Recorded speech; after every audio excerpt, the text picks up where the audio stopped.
Why do we keep having the same fight? You know, the one.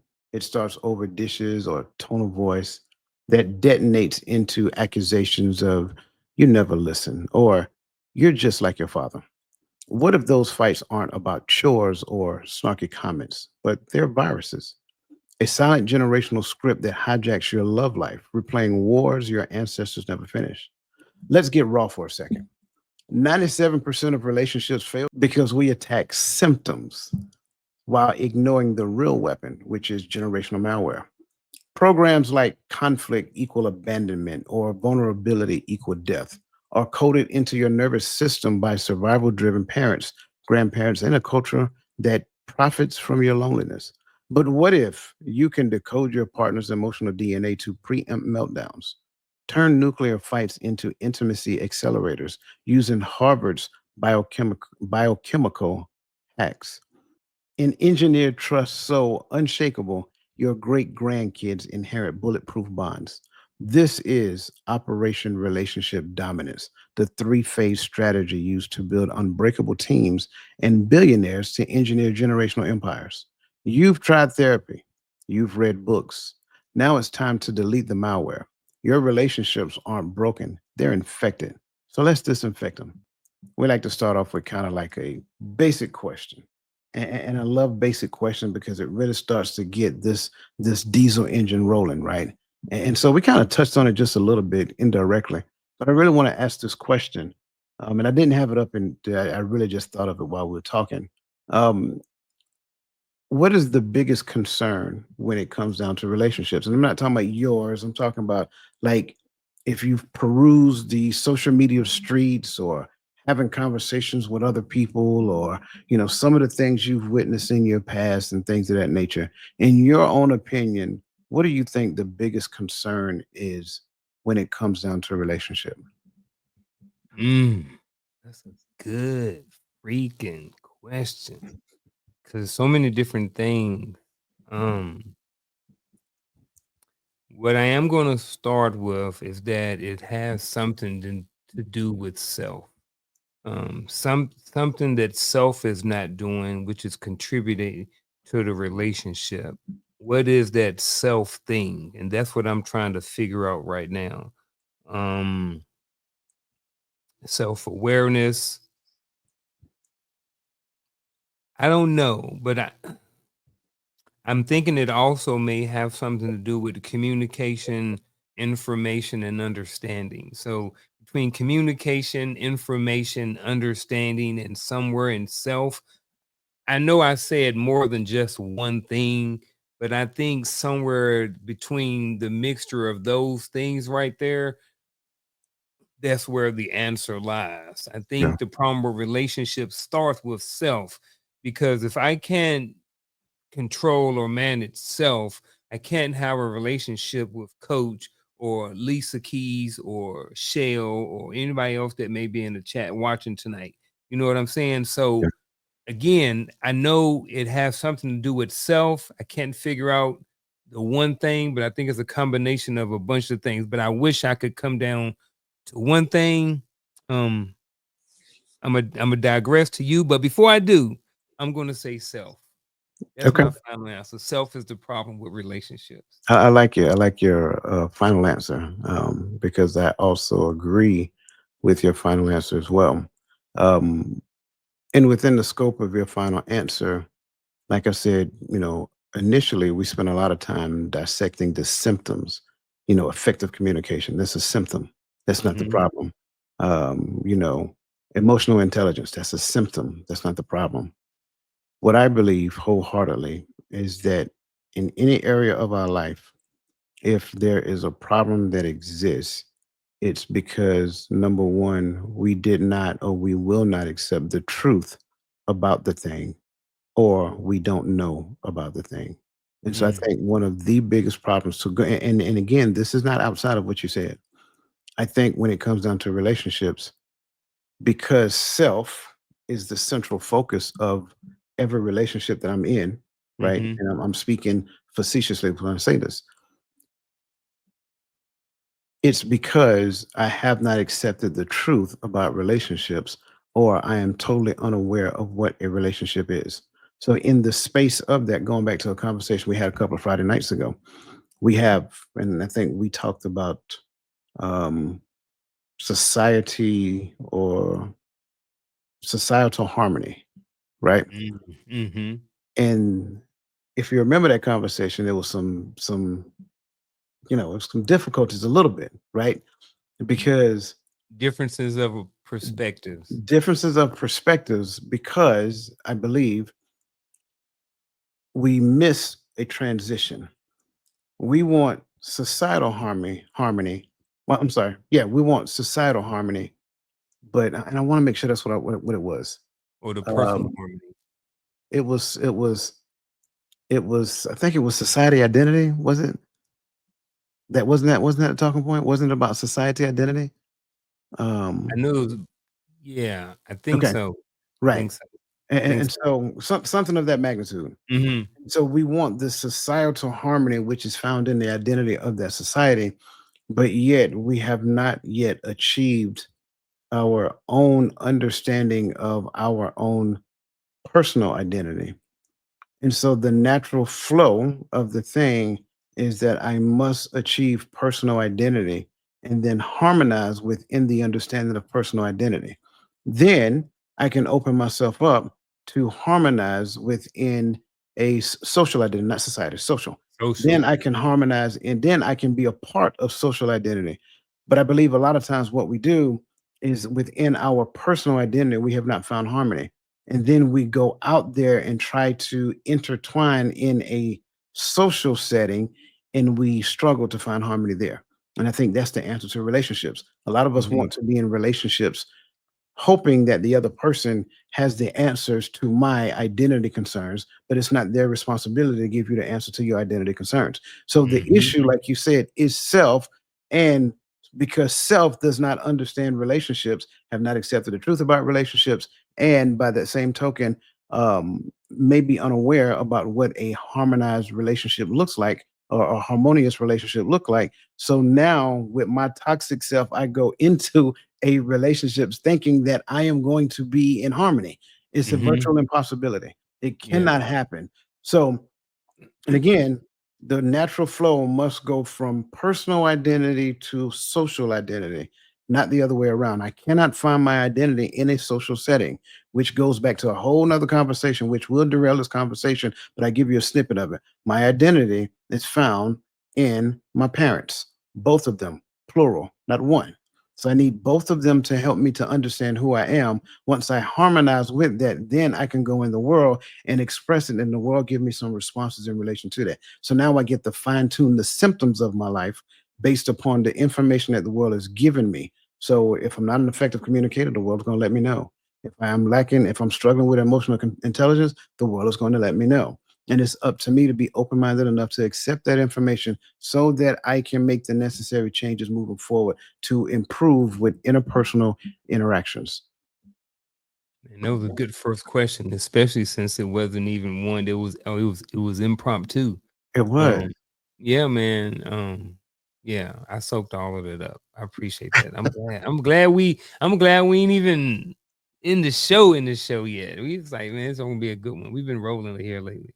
Yeah, man. And that show for everybody, just in case that missed it, aired on June the 6th. It was a Friday night. So in case you missed it, go back and find the June 6th show. It was led by Gaddy. So first, we're going to start off with emotional cartography, cracking the codependence code, and of course, this is when you get a choice, my friend.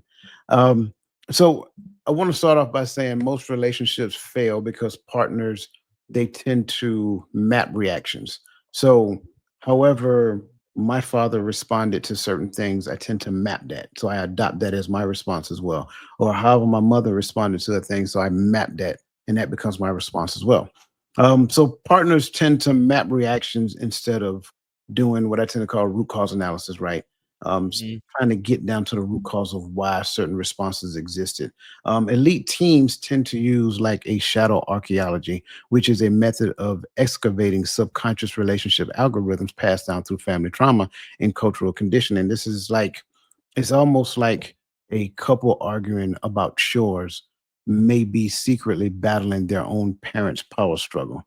And so the questions for you, sir, is first question is how might societal narratives shape entire communities to equate conflict to shame and silence with strength? And question number two, when marginalized groups default to hyper independence or communal distrust, to what degree are these reflexes coded by historical betrayals rather than personal choice? Mm. I think I'm gonna start with A with the All right. first question. Let me read it again. How might societal narratives shape entire communities to equate conflict with shame and silence with strength? Mm. I'm looking at some societal narratives. I don't know how far I want to go back, but some people say that, culturally, I would say this. There's a lady that I know.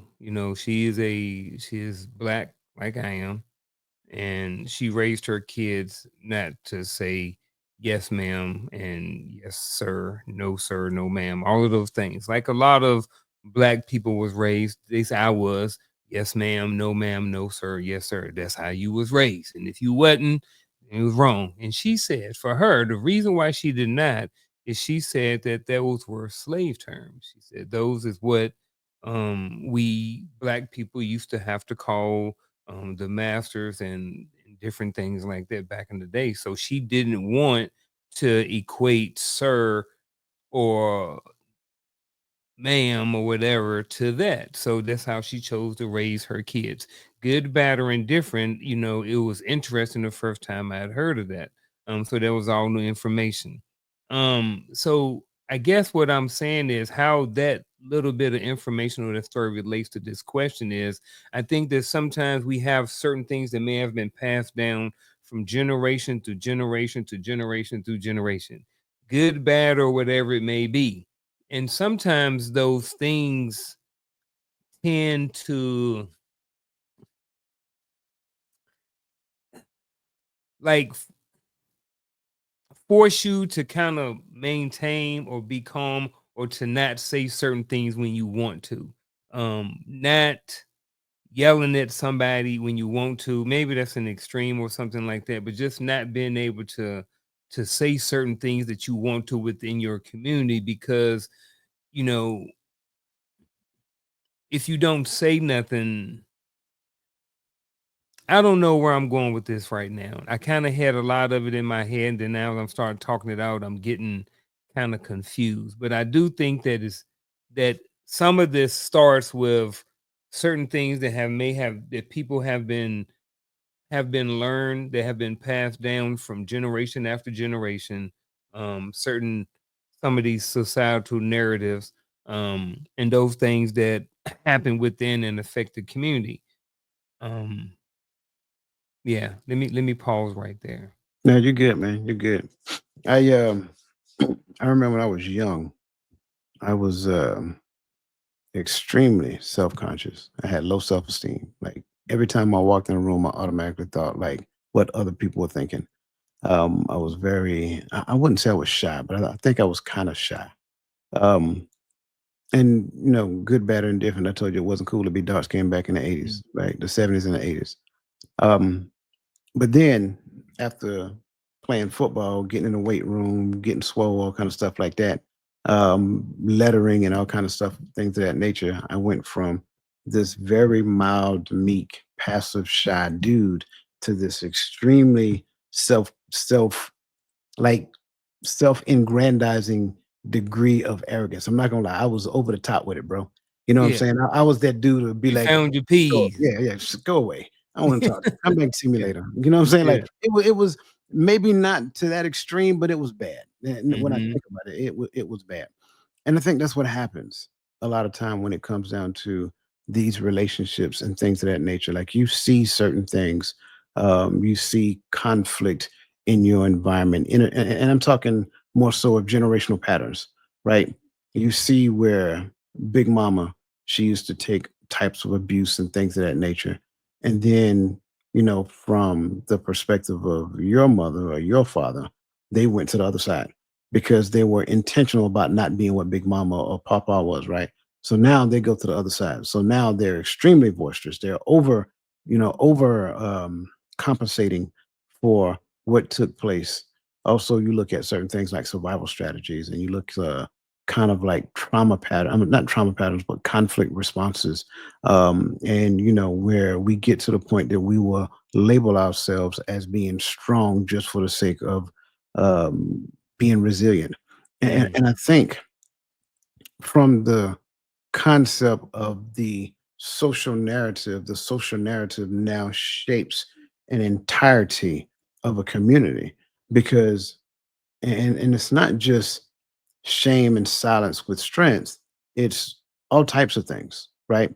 And so you can look at the behaviors and see how those behaviors have now moved from one generation to the other, as in maintaining or remaining the same, or going from one extreme to the other as well. And I think that kind of goes back into the other side as well, because I can't deny what has happened. I cannot deny the fact that over the years that there has been, some um, spaces to where you had to create a mindset of hyper independence. You had to understand that there has been some betrayal based upon historical data. We can't deny that part. But the interesting part is that 85 to 90% of trauma responses are historically coded, which means that my response to a trauma now at a very high degree came from my predecessors, the people who came before me. And when I look at it, I have to come to a conclusion that it is my responsibility not to blame them for anything, but to do some self-assessing and to make some necessary changes within me, because I don't care who you are, there's something in you that needs to come out, right? And it is my responsibility to pull the thing that's in me out, just like it's everybody else's responsibility to pull the thing that's within them out. So I think as much as we don't want to focus on history. I don't believe we should focus on history. We should become aware of history. We should become aware of our family history. We should become aware of, like, some of the things that happen throughout history. Like, I think even in the space of relationship, it's a necessary thing for us to have conversation about how our parents may have did a thing and my response to that was this. Because what I'm now doing is I'm giving you a snapshot into my life and how things happen for me, so that you can become more aware of how to I don't know, kind of how to respond, how to facilitate growth and all kind of things of that nature. So rambling just a little bit, but I hope I got the point across when it came down to both of those. yeah, and then I want to go back and add something to the first question. Kind of a, I don't know if it's necessarily an analogy or not, but one of the other things I thought about was when it comes to some societal narratives and things being passed down through generations, history to now, is one of those things is how grandma and great grandma used to talk about turning the cheeks when granddaddy and great granddaddy was out there doing their thing, right? And we associate, and a lot of times, if you're talking about associating silence with strength, a lot of times when those stories got passed down, we talked about the story or the narrative was grandma was really strong. She stayed in there. She didn't say anything about what grandpa was doing. And he had another lady and he had other kids and the Rolling Stone and all of those other different things going on. And like you said, and like we are saying with this question, some of those things, we associated grandma as being this very strong woman, that she had strength, but who knows why she stayed there. Maybe there were some things that went on behind the scenes that we didn't know. Maybe grandma had a history, you know what I'm saying? Maybe there was some other different things or some context going around why things were the way that they were. We don't know the whole story. But I think that that's something that I remember hearing was talking about how these grandmas, and I hear it on social media and I've always heard it here recently over the last few years or so, talking about how small grandmas was because they stayed around there while Papa was out rolling stone. So um Yeah, that's a yeah. good point. That's a good point. And I'm glad you said that. Like, you don't know the entirety of the information. Like, Mm-hmm. just because I'm aware of something, that's just one piece of it. Mm-hmm. There's other things that connect to that as well. So I think we all must keep that in mind. Yeah. Um, Somebody, I mean, grandma might have had a nasty attitude, but he might have been like, look, I understand you got a nasty attitude, but we got these 14 kids that we got to raise. But you for know what I'm saying? Because back in the day, a lot of women, they didn't have contraceptive and stuff like this, and we had bigger families. You know what I yeah, mean? A lot of our grandmas came from families of plus 10, plus 12. Then you had people to work the farm and the land and stuff like that. So there's a lot of different reasons why people was out there rolling and stoning. Maybe he ain't like his woman. Maybe she thought they was going to break up. So he like, well, I'm gonna go start one over here. So if I start one over here, at least I already got 3 boys already over there to go and work this land. I yeah. don't know. I ain't lived back then, but I do believe there's a little bit more context around some of these stories that we heard growing up and stuff. Absolutely, absolutely. And this brings us to our first scenario question. There we go. Um, First scenario. Okay. This one is let's see, Sophia. After Sophia. years of explosive arguments, Sophia noticed her tendency to criticize her partner's flaws mirrored her mother's harshness, a pattern traced back to her grandmother's forced self reliance during wartime survival. A therapist labeled it generational self protection. That takes us to the question for Sophia. What subconscious force fuels Sophia's criticism, and how might reframing it as a legacy coach shift the dynamic? A. Personal clash. B. Situational stress. C. Ancestral self reliance.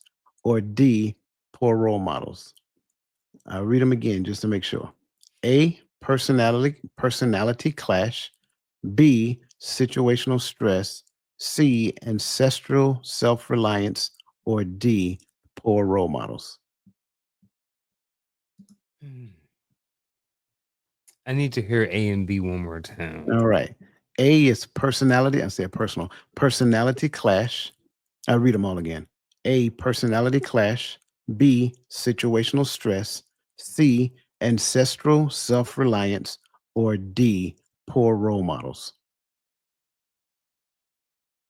Man. For lack of a better one, I'm gonna go with C.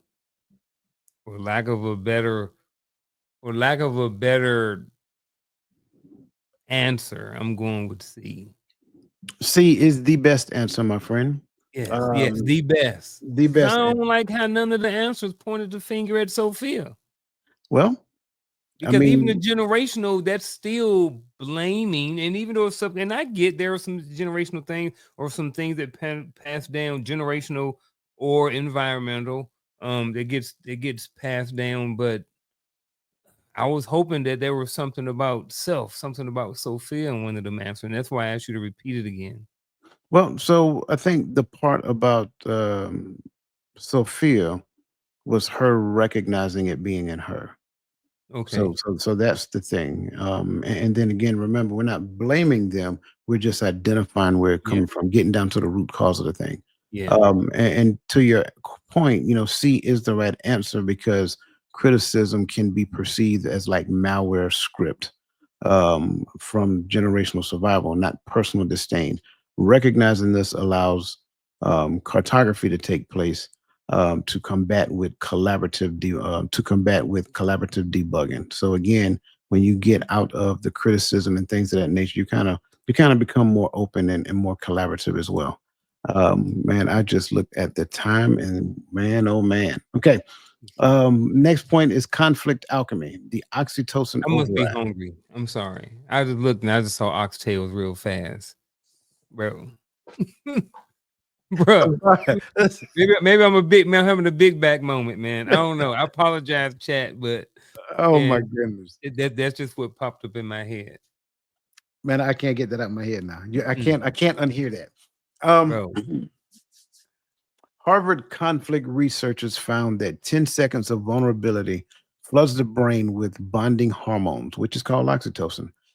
Even in mid-fight, power couples use oxytocin triggers like breathe syncing or shared metaphors to hijack chemistry and reframe clashes. An example would be saying, "Help me understand." It switches the opponent to a collaborator. So that being said, and again, of course, you get choices. Number one, first question: why does suppressing tears or trembling during fights drain relational resilience? And how might surrendering in those signals hijack the brain's bonding chemical? Let me read this again. I just got all kind of tied just now. Why does suppressing tears or trembling during fights drain relational resilience? And how might surrendering to those signals hijack the brain's bonding chemicals? There you go. Or what biological flaw makes winning an argument feel satisfying yet corrosive? And what ritual could reroute this urge into mutual victory? Man, I want to mess with A, but I only want to touch the first part of it. But what I'm gonna do is I'm gonna digress and I'm gonna slide on over to B. Okay. I ain't even messing with that. I know it's probably some ladies in the chat, and I'm going with B. Going with B. Um, what biological flaws makes winning an argument feel satisfying yet coercive? And what ritual could routine this urge into mutual victory? Um, Definitely 100% guilty of this. I saw, especially in my first marriage, I wanted to win the argument. I didn't care. Not all the time. I got to a point where I matured and it was more about coming to an understanding and something moving forward. But I was at a point to where I was just like, I'm trying to win the argument. I'm trying to one up you. I am trying to say the thing that's gonna. I'm trying to play the trump card, the ace card, the whatever it is. I'm trying to make that one good move or that one good talking point in the conversation to win. And it was satisfying. The reason why that I don't know the biological piece behind that, but I don't know. I kind of think that there's some type of dopamine release or something like that that comes from winning, because when you win in other things there's a dopamine release. So I'm thinking that maybe that same thing may occur or may happen when you win an argument. And I think that when you do that though, you are focused on yourself, you're being egotistical, and you're only caring and thinking about self. You're not thinking about the other person, you're not thinking about the relationship. And as coach always says over here, and this is why I first learned it, and that's why I give him the credit. The most important person in the relationship is the relationship. And I think that when you focus on winning the argument and you get this satisfaction from it, you are focused on yourself. So now moving to what ritual could routine this urge. I don't know what routine adjusted it for me. I will say for me, what happened was I started focusing more on, without knowing what you said, focusing more on the relationship, focusing more on the outcome, focusing more on how we what can we do so we don't have to go down this road again. So I don't really have a ritual. I don't really know what I did. I just know I got some information, and that information says stop focusing on you and worry about the other person or the relationship. And it don't matter who wins the argument. What matters is what comes from the argument, that has been, what lessons have been learned from it, and what is going to be taken from that argument or disagreement that's going to be helpful to the relationship going forward. So that's what I have to say about this question.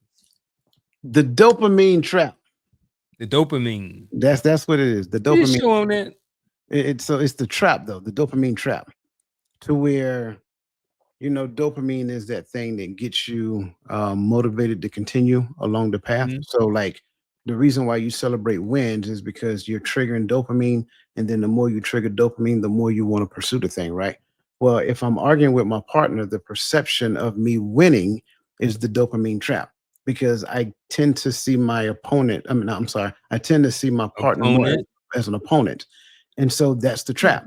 And so every win, every argument that I win creates more of an opposition, and so that's part of the issue or concern that we exist in because it tend to it's like a corrosive paradox that exists because it tends to erode oxytocin bonds between me and my partner. Um, and I think it's someplace around 15% per.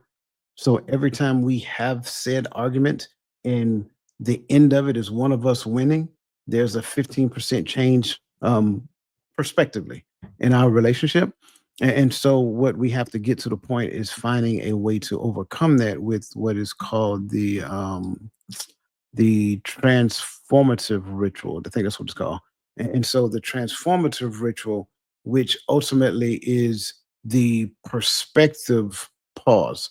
And so what does that really mean? That means that now, if we have a disagreement, I need to pause and attempt to see it from your perspective, just so I can understand what it is that you're saying, as opposed to holding firm to my perspective and rendering your perspective inconsequential because it does not sound like mine. So that's kind of like the other side of that. Um, Under that same umbrella, right? Under that same umbrella, when the tears are flowing, it's almost like me throwing myself at the mercy of the court. And the only acceptable response for me in that moment is mercy. So, like, you might be mad, but if I start crying, then you shouldn't be mad no more. You should cater to how I'm feeling or what I'm going through in this moment. If I'm trembling during a discussion, now that's me expressing fear.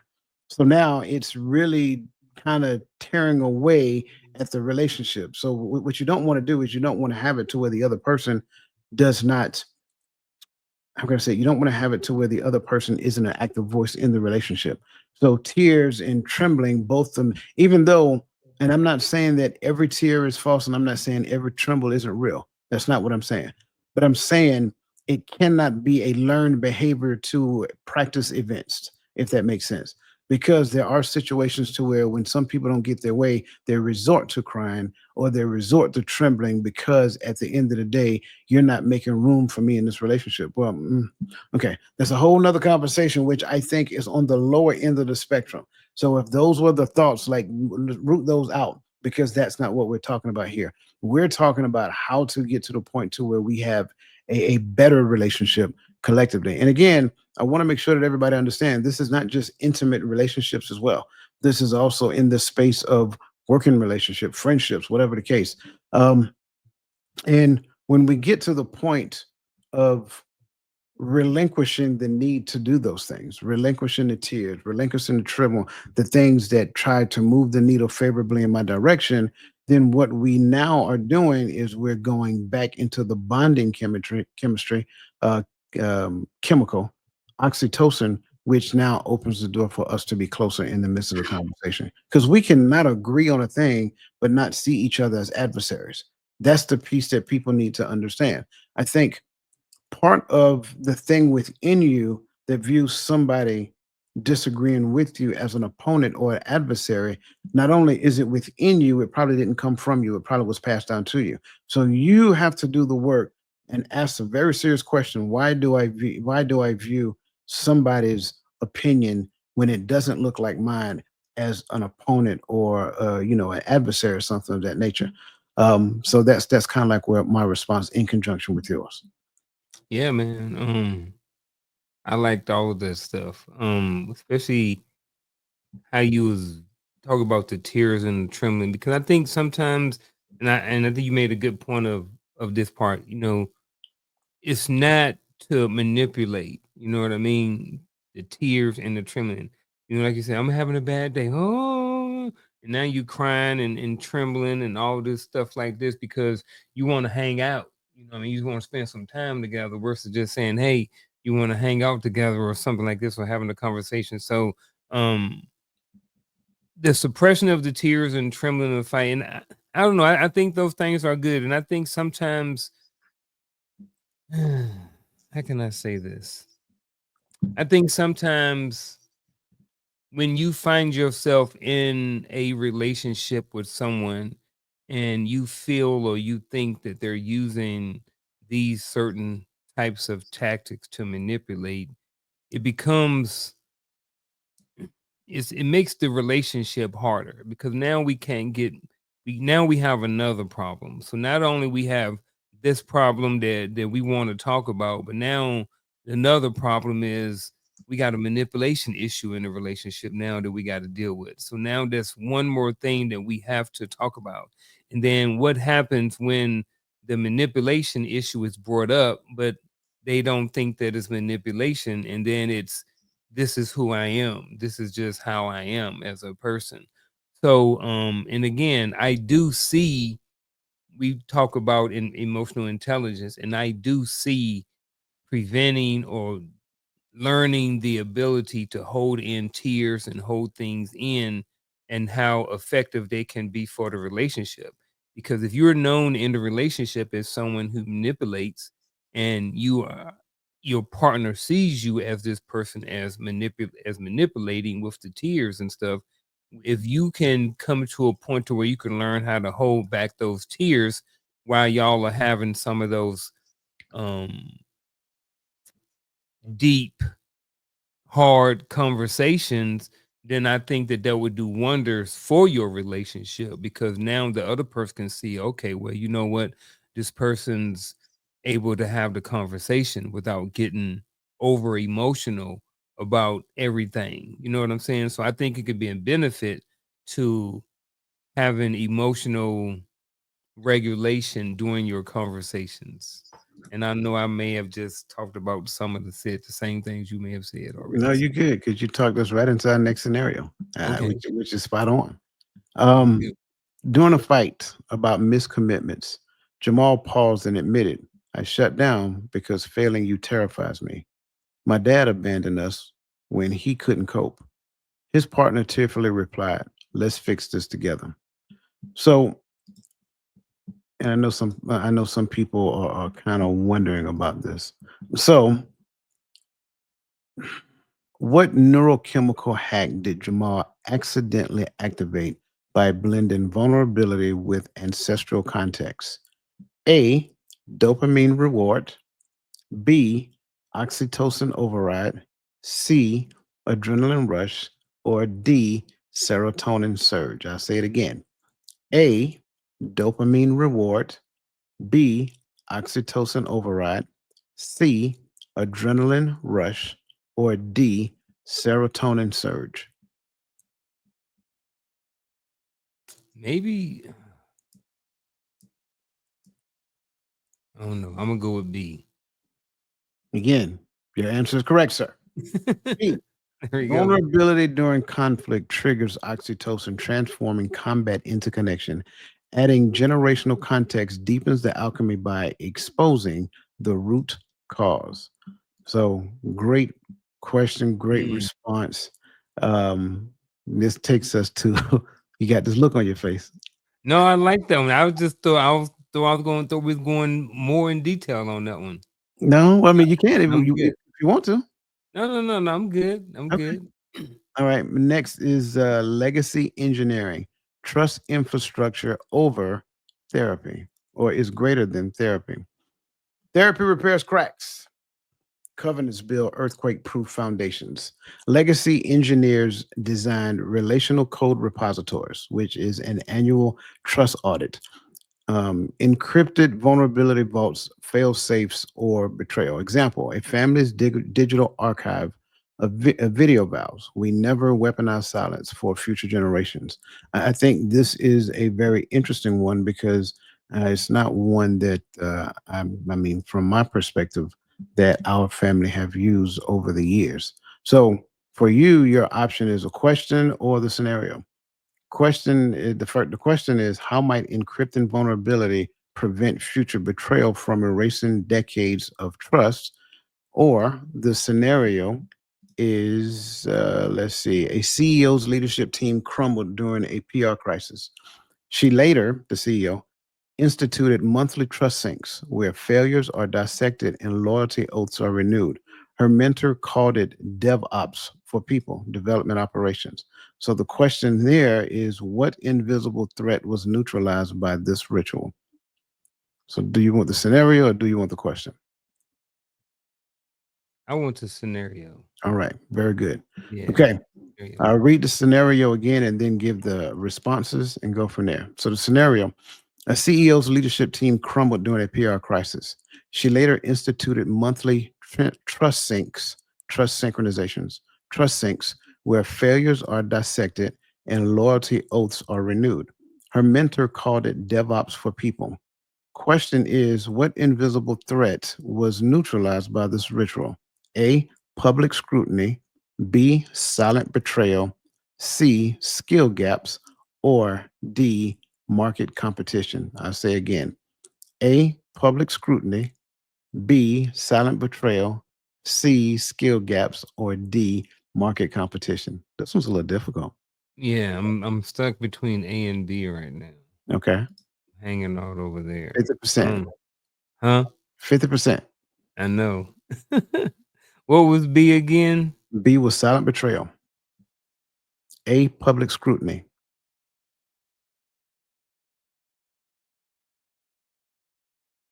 Let me go with A. Ah, no. My gut was B. Your gut was should have stuck with the gut. I knew B. it. And even before I said that, someone said, just go with your gut and go with B. And I Yeah. was like, nah, I didn't go with A. I gotta trust my gut. And B is silent betrayal, which equates to unaddressed resentments eroding cohesion. Mm. Trust sinks, as we talked about, are relational developmental operations, which ultimately equate to like continuous updates to patch vulnerability and enforce covenant codes. And that's why I believe that is such a good one to use. Um, Mm. I never heard of a trust sink. yeah, yeah. To this question, um, how might encrypting vulnerability prevent future betrayal from erasing decades of trust? I think when we look at encryption, we encrypt the thing to protect it, right?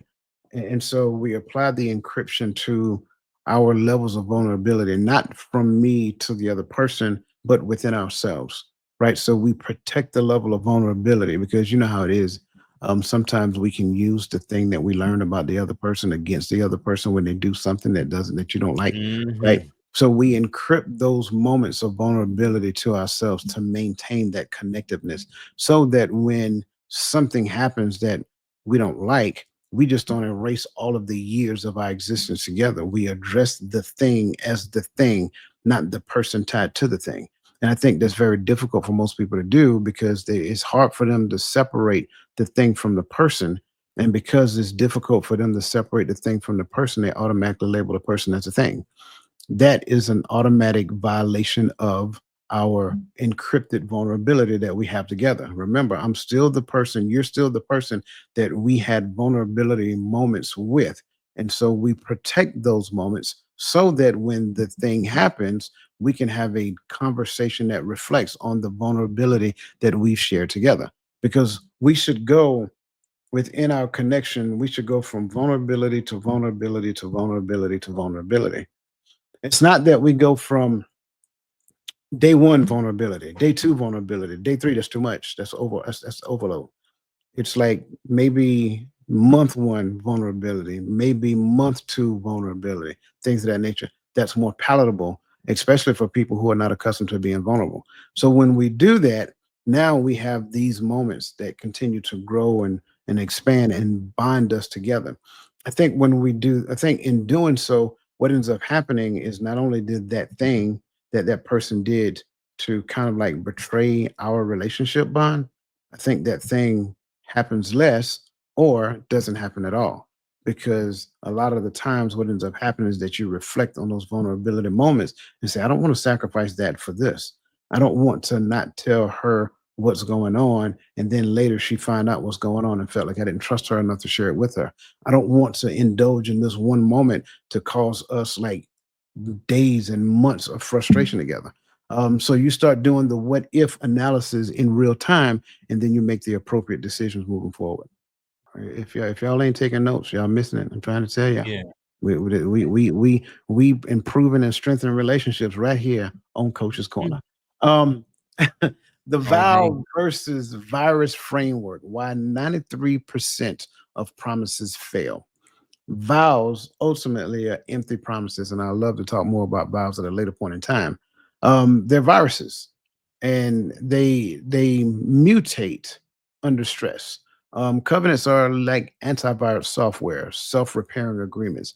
Example: I'll always support you. That's a vow, but we can transform that into we will collaborate, or we will collaboratively support every situation or every moment and things of that nature. So that kind of changes the dynamics to where it's not one person saying that they're going to do it and then that drives expectation, but it's us saying that we're going to do it together.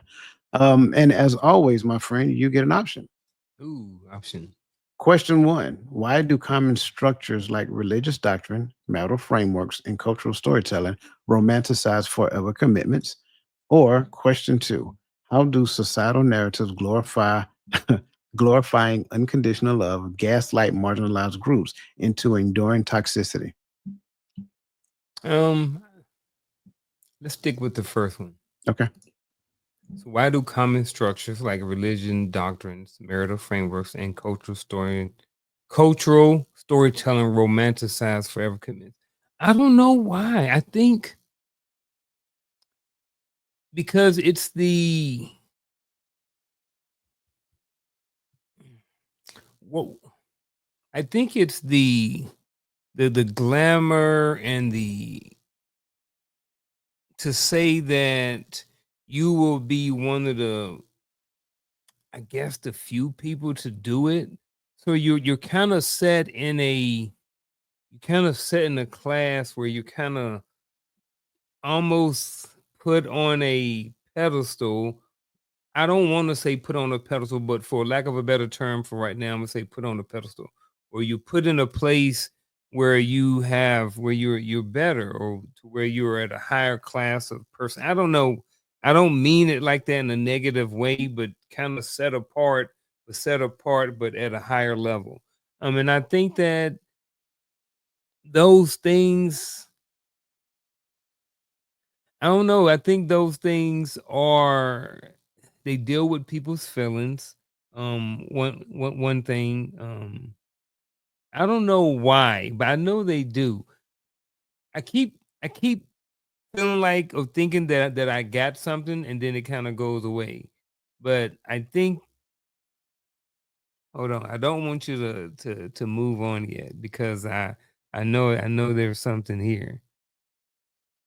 I think they glamorize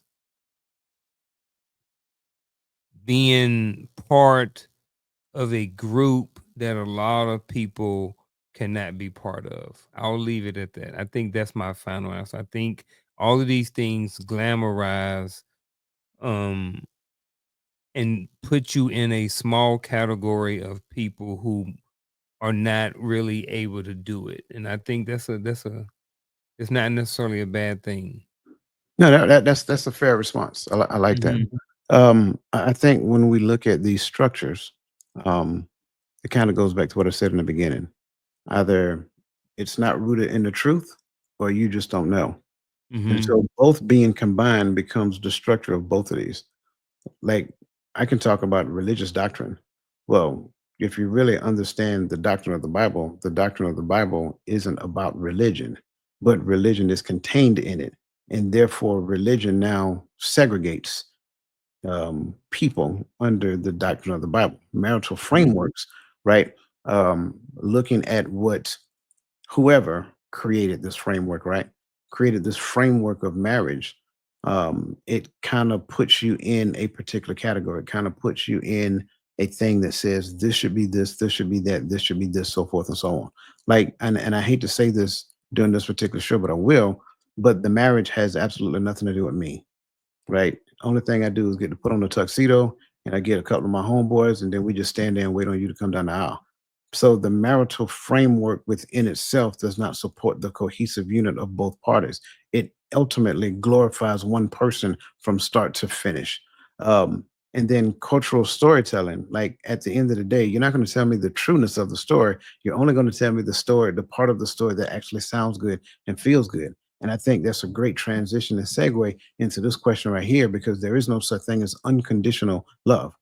But we hear the story of unconditional love, and then when you take the notion of unconditional love and try to apply it to a marginalized group of people who did not experience unconditional anything in their life, now what you're telling them is that this thing called love is your escape route. This thing called love will put you in a position to where you don't have to worry about the conditions that you exist in, the conditions that you were born and raised in and experience on every day of your life, because this is the answer. But this version of the answer, or this version of the response, is not an accurate depiction of reality. Therefore, now what you're only doing is you're gaslighting them into believing that something exists, and then they take all of those things into the realm of what they perceive to be unconditional love, which now it just increases the toxicity of that environment because it just recreates it over and over and over again. So that's kind of like my response to both of these questions. I know I kind of probably went a little long on it, but just my thoughts. So are you saying you said unconditional love and you hit my wheels turning. So you said there is no unconditional love. So are you saying there's no unconditional love between people or in general? Yes, Because what just from between people? all of it. No such thing as unconditional love.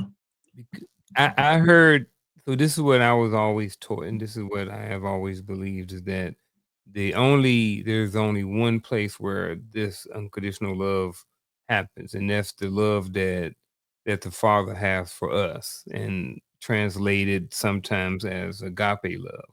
So, are you saying that that doesn't exist, or just, or No, that maybe that does, but when you talking about people, it doesn't exist? no. Even in the realm of the Father, there is no such thing as unconditional love.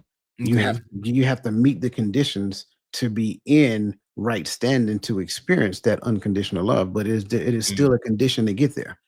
Everything, and I don't care what version you be talking about parents, because I'm trying to tell you, Yeah, if you yeah.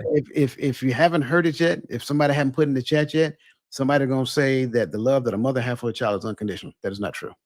That is Mm. not a true statement. It by itself is a condition within itself that gets to that point. That woman went through 9 months of labor carrying that child. That she went through however many hours of I'm sorry, not labor, 9 months of carrying that child, however many hours of labor. All of those are conditions to get to the child.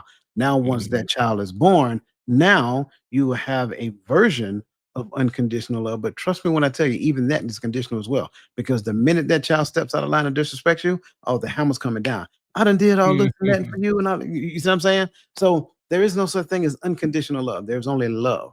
And if we understand what really means, like even from the source from which all love comes, there's a condition to get to that. And and when you read the scripture, he himself tells you that if you do not love his son, he does not love you. That's a condition.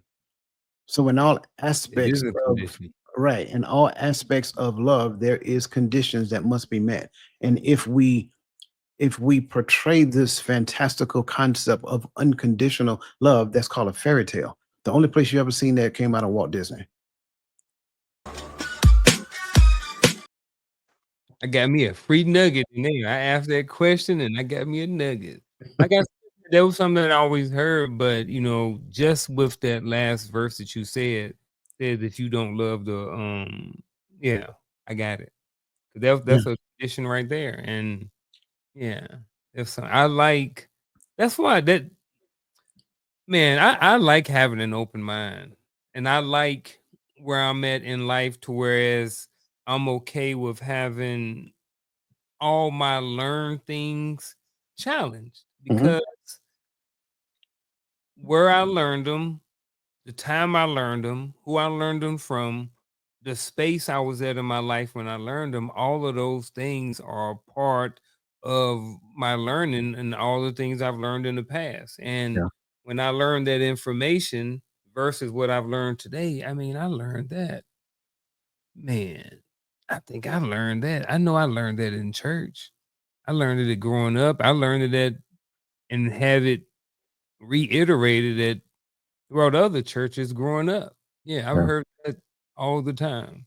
Yeah. So it was nice to hear definitely um, a different perspective of the of that piece. That was pretty good, by the way. I haven't done that in a long time. I know. Um, yeah, and like you, I've heard it as well. Um, but even in the realm of relationships, um, you may and it's a funny thing, and you see it a lot in adults, right? All is well as long as you're in the space of love. But the Hmm. minute the relationship doesn't work out or whatever that looks like, how do you go from loving that person to hating that person or disliking that person? But I thought you said you love that person. Yeah, but I don't like him right now. What do you mean? Well, love and like is not the same thing. That's for starters. But you two are not in a relationship any longer. You love that person. Do you still call and check on that person? No. Why not? Because I don't love him no more. Wait a minute. So you mean to tell me love is a switch that you get to turn on and off at your own leisure? Oh, that doesn't make sense. So that's the point that I'm getting at. I think a lot of times we have to ask ourselves great questions. And when we ask ourselves great questions, we demand an answer. When you demand an answer, you might be surprised at what you learn. Where did you learn that from and why do you think that exists? Well, go to the source from where you believe it came from. We'll go to the source and you read in the Bible, and the Bible says, no, no, sorry. And sure, I believe we can see aspects of it, but still, you have to get there to receive aspects of it. And that becomes challenging for the person who believes in unconditional love because they also believe that somebody's going to show up to their front door and sweep them off their feet and they're going to live happily ever after. No such thing. I'm sorry. And I hate to be that guy, but my name is Garfield Martin, 555. See, you beat me to it. You beat me to it. You beat me to it. I was about to get you. I was about to get you. All right. Last one, generational Okay. immunity. Inoculating kids against inherited dysfunction choice. And I think this is important because I think a lot of us were the kids that actually got some of those dysfunction that we talked about, right? Kids don't inherit trauma, they absorb unwritten relational operating systems from parental conflict patterns to anything abnormal outside of their own living environment. Legacy engineers install trust plugins, family debriefs post fights, ritualized vulnerability, failure feasts, and third party arbitrators or mentors, as we so call them. So, that being said, again, last choice for the day, my friend. What unseen curriculum do children absorb when parents resolve fights behind closed doors? Or how could archiving family fights as case studies for future generations turn ancestral trauma into relational textbooks? Give me a Alex 200. There you go. Man, I like this. I've been on some kind of kick where I'm trying to give information to younger people for some reason. This falls right up under that alley right now. So, and what I mean give back is just something that's been on my mind for a number of weeks here lately. So what unseen curriculum do children absorb when parents resolve fights behind closed doors? So here's an example of a scenario. Mom and daddy, they're in the kitchen. Um, their attitude and their behavior is displaying some sort of me and her, or they got an issue with each other. Maybe some coarse talking, maybe some words being said, whatever. Regardless of how subtle they may be, maybe the children picked up on those things. So now the parents go back behind doors and they've been in front of the children biting their lip, not trying to say nothing, waiting until 8, 9 o'clock at nighttime till the kids go to bed so they can finally resolve and have this conversation. The good thing about that is parents get to have the conversation, resolve everything, and then tomorrow morning when they wake up, everything is fine again.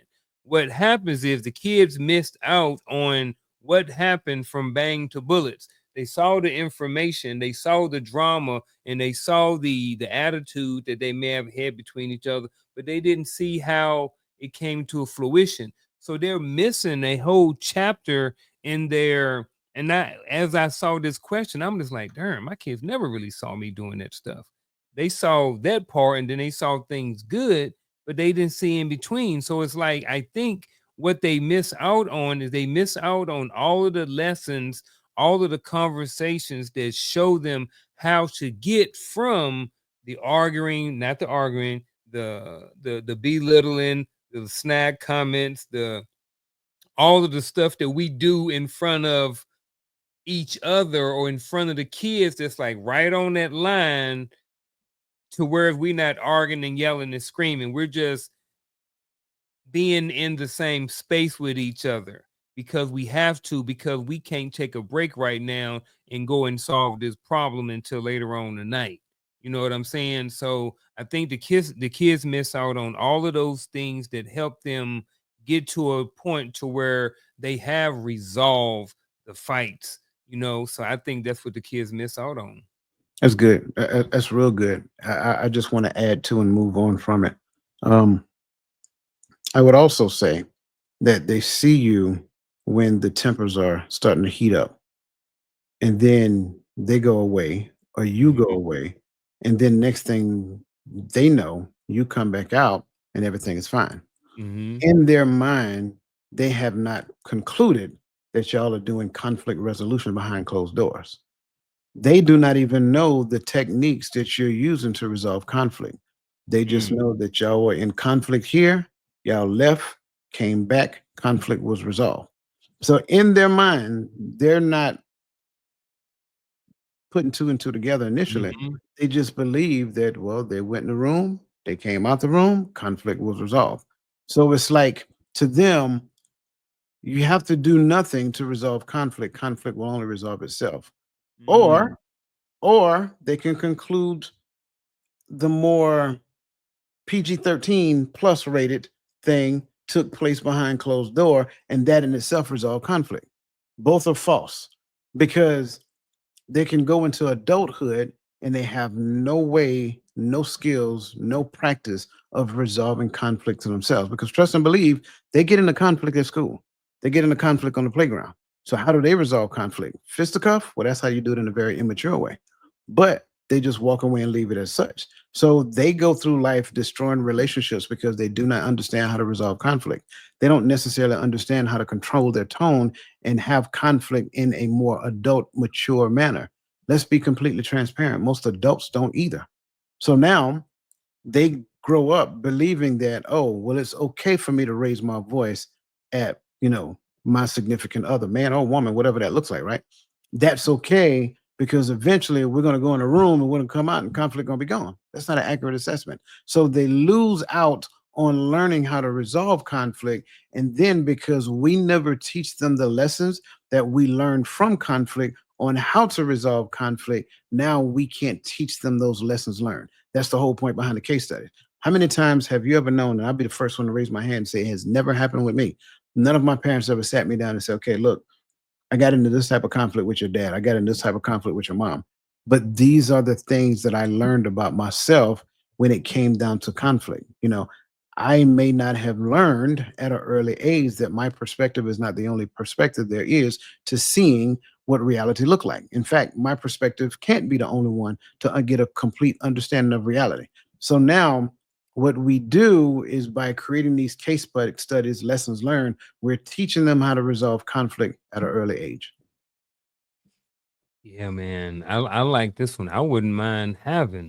Um I wouldn't mind having all these case studies or that book from I mean, imagine having all those case studies from all our parents or fights. Or imagine having a case study of us having the archived information of all our fights from our first marriage.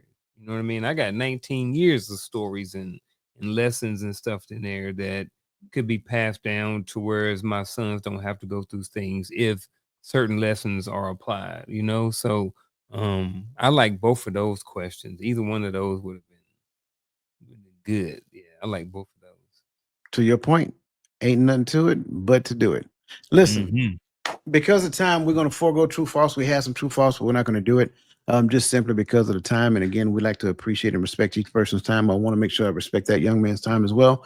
Um, Unc, you got any last words for the people? No, man.